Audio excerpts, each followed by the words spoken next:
সীমান্তে কাঁটাতারের বেড়া দেওয়ার সিদ্ধান্ত পশ্চিমবঙ্গের। কাঁটাতার ভয় পায় না বাংলাদেশ, তিস্তায় চীনের অর্থায়নের আশ্বাস জানালেন পররাষ্ট্র উপদেষ্টা।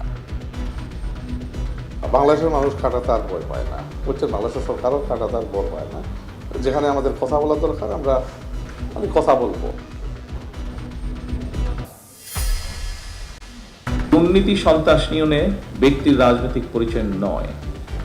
যে বা যারা অপরাধে লিপ্ত হবে তাকে আপনারা অপরাধী হিসেবে বিবেচনা করবেন। পুলিশকে পেশাদারিত্বের সাথে আপোষ না করার নির্দেশ প্রধানমন্ত্রীর। অপরাধের রাজনৈতিক পরিচয় বিবেচনায় চেইন অফ কমান্ড ভাঙলে ব্যবস্থা, বললেন স্বরাষ্ট্রমন্ত্রী।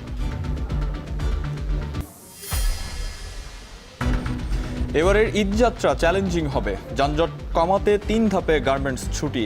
সচিবালয়ে প্রস্তুতি সভা শেষে মন্ত্রী, হাইওয়েতে চলতে দেয়া হবে না অটোরিকশা। অটোচালিত যান যেগুলি আছে সেগুলিতে যদি হাইওয়েতে নিরুৎসাহিত করা যায়, একেবারে নিয়ন্ত্রণ করা যাচ্ছে না। হাইওয়ে পুলিশকে এই পর্যন্ত সজাগ রেখেছি, তারা এবার আরও তৎপর থাকবে।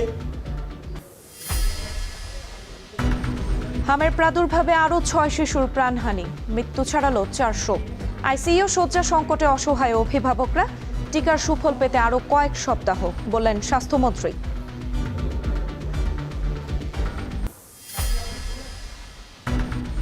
রপ্তানি বহুমুখী করতে ব্যবসায়ীদের নীতি সহায়তার আশ্বাস প্রধানমন্ত্রীর। গ্রামীণ শিল্প টেকসইয়ে 1000 কোটি টাকার পুনর্তহবিল বাংলাদেশ ব্যাংকের।